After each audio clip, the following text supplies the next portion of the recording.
بسم اللہ الرحمن الرحیم۔ دوستو، آج ہم یہ بات جانیں گے کہ ناپاکی کی حالت میں ذکر کرنا، تسبیح پڑھنا، درود شریف پڑھنا، اذان کا جواب دینا، سلام کرنا یا سلام کا جواب دینا کیسا ہے۔ تو دوستو یہ بات سمجھیں کہ جب آپ پر غسل فرض ہو تو غسل میں تاخیر کرنا یا مناسب اور اچھی بات نہیں ہے۔ ہاں کوئی شرعی عذر ہے، جیسے عورت حالت حیض یا نفاس میں ہے، اب اگر اس حالت میں بھی وہ غسل کرے گی تب بھی پاک نہیں ہوگی۔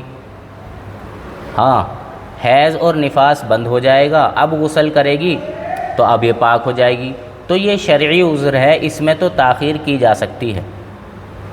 تو دوستو یہ بات سمجھیں کہ ناپاکی کی حالت میں ذکر کرنا، تسبیح پڑھنا، درود شریف پڑھنا، اذان کا جواب دینا، سلام کرنا اور سلام کا جواب دینا یہ سب جائز ہے۔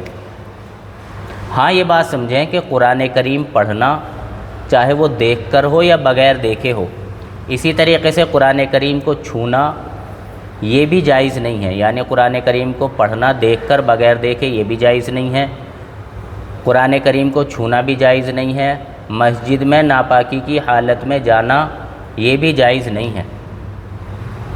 اسی طریقے سے دوستو یہ بات سمجھیں کہ اگر عورت ناپاک ہے، حالت حیض میں ہے یا حالت نفاس میں ہے، عورت ناپاک ہے، تو اس صورت میں اگر وہ عورت گٹھلیوں پر یا اسی طریقے سے تسبیح ہاتھ میں لے کر تسبیح پڑھے تو اس طریقے سے تسبیح پڑھنا یا گٹھلیوں پر تسبیح پڑھنا یہ بھی جائز ہے، کیونکہ دوستو یہ بات سمجھیں کہ ہاتھوں پر یا انگلیوں پر ظاہری نجاست اس حالت میں نہیں لگی رہتی،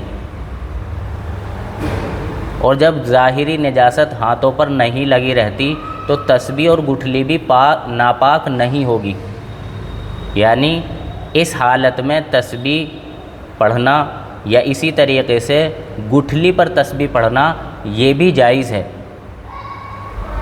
اس حالت میں تسبیح اور گٹھلی پر تسبیح پڑھنے سے یہ چیزیں ناپاک نہیں ہوگی۔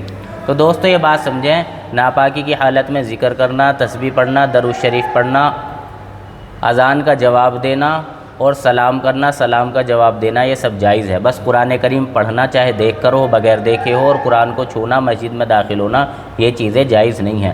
اللہ تعالیٰ صحیح سمجھ کی توفیق نصیب فرمائے۔ وآخر دعوانا ان الحمد للہ رب العالمین۔